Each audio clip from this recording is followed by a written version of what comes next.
सबसे इम्पोर्टेंट 2 चीज़ें मैं सीखा हूँ। एक मतलब गुस्सा बिल्कुल भी नहीं करना और दूसरा मतलब ईर्ष्या बिल्कुल भी नहीं करना। ये दोनों चीज़ें आदमी के बहुत बड़े शत्रु हैं। आप कुछ होमवर्क भी देते थे सोचने के लिए, तब मुझे धीरे-धीरे समझ में आया कि अनजाने में मैं कितनी सारी गलतियाँ करता था। मतलब छोटी-छोटी चीज़ें रहती है, लेकिन हम लोग उसको इग्नोर करते थे और वो सब जमा होके फिर उसका इम्पैक्ट अपने बॉडी पे आता है। कि जैसे मैंने मेरा स्वभाव चेंज करना स्टार्ट किया, तब से मेरी फैमिली भी बहुत खुश लगने लगी। मेरे वाइफ के साथ, बच्चों के साथ, फिर मेरे मॉम-डैड के साथ, भाई या जो भी दूसरे रिलेशन है, वो मेरे सभी धीरे-धीरे अच्छे होने लगे। और अभी हम लोगों ने आसन और प्राणायाम दोनों स्टार्ट किया है, तो बहुत ज़्यादा इम्पैक्ट मुझे अभी से दिख रहा है। मेरे 3 महीने में ही मुझे इतना सारा इम्पैक्ट दिख रहा है। मैं अभी भूलने लग गया हूँ कि मुझे ऐसी कोई बीमारी है क्या बात और है। मुझे अभी विश्वास आ रहा है कि बहुत ही बिल्कुल, जल्द बीमारी पूरी नष्ट हो जाएगी। पूरी तरह से ठीक हो जाएंगे। मुझे अभी 3 महीने हो गए हैं ये योगा जी। सेशन जॉइन करके। एक्चुअली मेरी दीदी रहती थी मुंबई में, तो हुँ, उसके रेफरेंस से मुझे आपका नंबर मिला था जी, और 15 अगस्त को हम लोगों की बात हुई थी अराउंड और तब से हम लोगों का योगा सेशन स्टार्ट हुआ है। तो मुझे सोरायसिस की बीमारी है। मेरे जी, स्किन का ये अपना इम्यून सिस्टम रिलेटेड बीमारी है जी, और पिछले 6 साल से वो बीमारी है। तो उसके लिए मैंने सोचा था कि ये योगा मुझे अच्छा रहेगा, उससे मुझे काफ़ी इम्प्रूवमेंट मिलेगा। तो वो सोच के मैंने एक क्लास लगाया था और मैं पहले आईटी में जॉब करता था और इतनी बीमारी बढ़ गई कि फिर उसके वजह से मुझे वो जॉब छोड़ना पड़ा था। तो जैसे मतलब मुझे समझ में नहीं आ रहा था कि ये क्यों बीमारी कम नहीं हो रही है, बढ़ती जा रही है। जी, लेकिन जब हम लोगों के सेशन स्टार्ट हुए, आपने पहले ही सेशन में बताया, एक्चुअली मैं एक्सपेक्ट कर रहा था कि हम लोग डायरेक्टली प्राणायाम और अपने आसन स्टार्ट करेंगे। जी, तो पहले सेशन में आपने मुझे बताया कि हम लोग डायरेक्टली प्राणायाम या आसन करने जाएँगे, तो आपका मन स्थिर नहीं रहेगा और उसके वजह से आप वो कर नहीं पाओगे। तो उससे पहले हम लोग आपका मन स्थिर कर देते हैं और उसके बाद फिर अगर हम लोग प्राणायाम और आसन करेंगे, तो आपको ज़्यादा उससे रिज़ल्ट मिलेंगे। तो जब हम लोगं ने बोलना स्टार्ट किया, तो आपने धीरे-धीरे जो 5 तत्व, फिर हमारे जो इमोशंस है, फिर जो अष्टांग योग के जो नियम है, वो सारे बताने स्टार्ट किए। तब धीरे-धीरे जब मैं सोचने लगा हमारा सेशन होने के बाद, आप कुछ होमवर्क भी देते थे सोचने के लिए, तब मुझे धीरे-धीरे समझ में आया कि अनजाने में मैं कितनी सारी गलतियाँ करता था। मतलब छोटी-छोटी चीज़ें रहती है, लेकिन जी, हम लोग उसको इग्नोर करते थे और वो सब जमा होके फिर उसका इम्पैक्ट अपने बॉडी पे आता है। तो मेरा स्वभाव बहुत चिड़चिड़ा था, इमीडिएट मैं रिएक्ट करता था, ज़ोर से बात करता था, मन में कोई बात लेके बैठता था, लोगों से गुस्सा रहता था।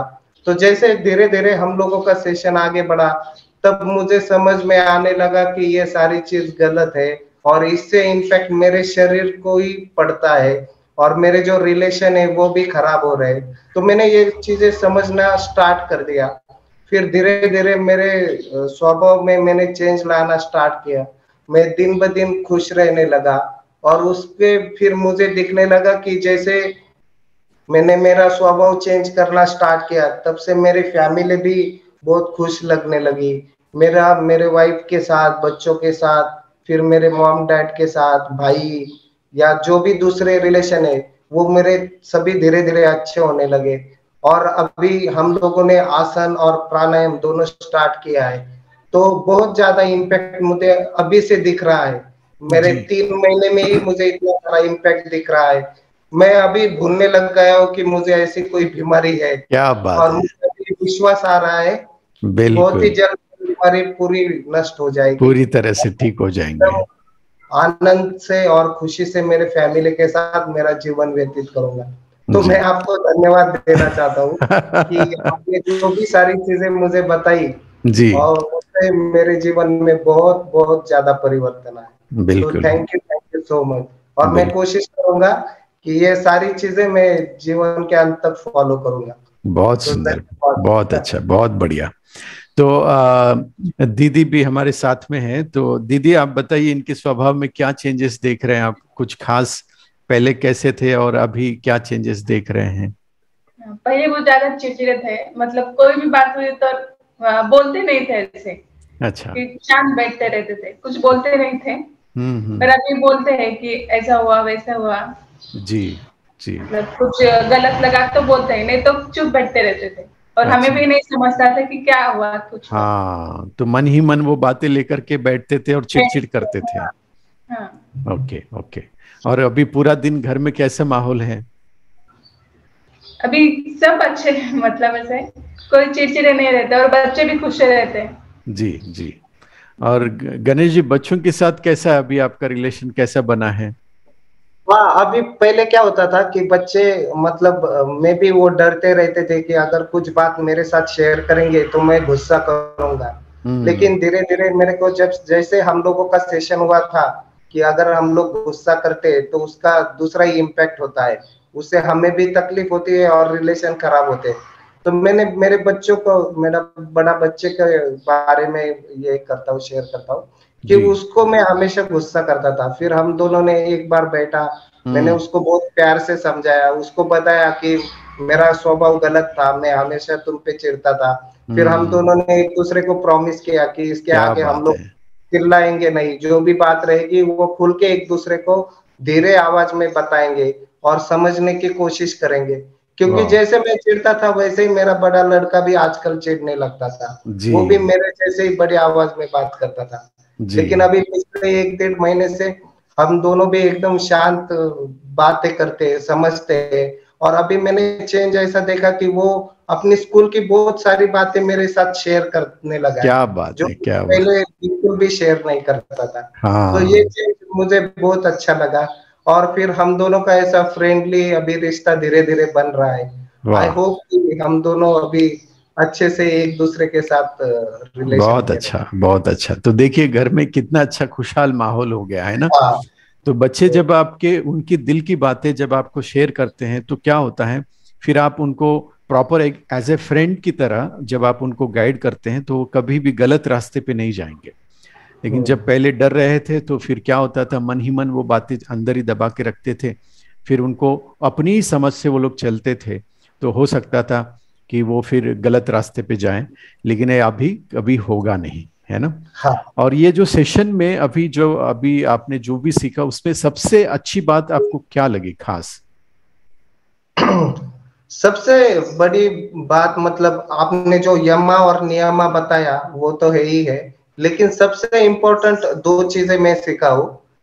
एक मतलब गुस्सा बिल्कुल भी नहीं करना, और जी। दूसरा मतलब ईर्ष्या बिल्कुल भी नहीं करना।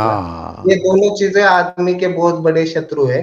जी। और ये दोनों चीजें अगर आपके अंदर रहेंगे तो फिर आप खुद भी खुश नहीं रहेंगे, और अगर आप खुद खुश नहीं रहेंगे तो दूसरों को भी खुश नहीं रख सकते। तो ये बिल्कुल। दोनों चीजें मैं कभी जीवन में नहीं भूलूंगा। तो पहले जब योगा शुरू करने से पहले आपका मेंटल लेवल, मतलब मानसिक रूप से आप कैसे पूरे दिन फील करते थे, कैसे रहते थे आप? एक्चुअली योगा शुरू करने के पहले भी मुझे ऐसा ही लगता था कि मैं जो बिहेव कर रहा हूँ मैं अपने जगह पे ठीक ही हूँ। और मुझे ये बीमारी लग गई थी, मेरा जॉब छूट गया था, तो मैं बहुत ज्यादा लोगों से एक्सपेक्ट कर रहा था कि मेरे मॉम डैड से, भाई से, मेरे वाइफ से, मेरे जी बच्चों से। और जी। मन ही मन अगर कोई एक्सपेक्टेशन पूरा नहीं होता था तो मन ही मन शांत बैठ के खुद को ही खाता रहता था, दोष किसी के देते साथ रहते थे। ओपनली बात नहीं करता था। तो फिर उसका और परिणाम मेरे बॉडी पे होता था। लेकिन जैसे ही हम लोगों के सेशन स्टार्ट हुए तो धीरे धीरे मैंने चीजों को समझना स्टार्ट किया, और मेरे स्वभाव में जो जरूरत है वो सारे चेंजेस लाने की कोशिश कर रहा हूँ। और उसका इम्पैक्ट भी मुझे अभी अच्छी तरीके से दिख रहा है। बहुत अच्छा। और एक बात, अभी ये जो भी आपने सेशंस लिए और उसमें आपको कौन से ऐसे सीक्रेट रहस्य समझ में आया? हाँ, जैसे कि हम लोगों के जैसे गाड़ी के 4 पहिए होते हैं, वैसे ही हमारे जीवन में हम, हमारी फैमिली, हमारे रिलेशन, ये सारे हम लोगों को अच्छी तरीके से मेंटेन करने चाहिए। हमें खुद के अंदर अपना शरीर स्वस्थ होना चाहिए, मन स्वस्थ होना चाहिए, फैमिली स्वस्थ होनी चाहिए, रिलेशन स्वस्थ होने चाहिए, तभी आपकी गाड़ी अच्छी तरीके से चलेगी। अगर एक भी पहिया खराब रहेगा तो गाड़ी चल नहीं पाएगी। इसीलिए आपको खुद के भी जो डिसिप्लिन है वो फॉलो करने चाहिए, उसके साथ साथ जो सोसाइटी के लिए बनाया है वो भी रूल आपको फॉलो करने चाहिए। और वैसे ही और एक चीज रहती है कि हम लोगों की जो एनर्जी है वो एनर्जी अपने ब्रेन में या मन के अंदर जो भी डिवाइड रहती है वो नॉर्मली अनबैलेंस रहती है। तो हर दिन सुबह काम करने से पहले अगर हम लोग वार्म अप के साथ साथ आसन और प्राणायाम करेंगे तो वो जो इम्बैलेंस एनर्जी है वो बैलेंस हो जाएगी। और जो चीजें दिन भर आप एक्शन अपने इमोशन के साथ लेते थे वो फिर आप समझ के साथ लेंगे और जिसका अच्छा रिजल्ट आपको दिखने लगेगा। बहुत बढ़िया, बहुत बढ़िया। Thank you Ganesh ji. दीदी थैंक यू, आपने समय निकाल करके आपका एक्सपीरियंस शेयर किया, और उम्मीद करते हैं बहुत जल्दी आप पूरी तरह से स्वस्थ हो जाएं और स्वस्थ जीवन का आनंद उठाएं। ठीक है, हाँ, थैंक यू आपके लिए सो मच। बहुत बहुत थैंक यू। धन्यवाद। Thank you.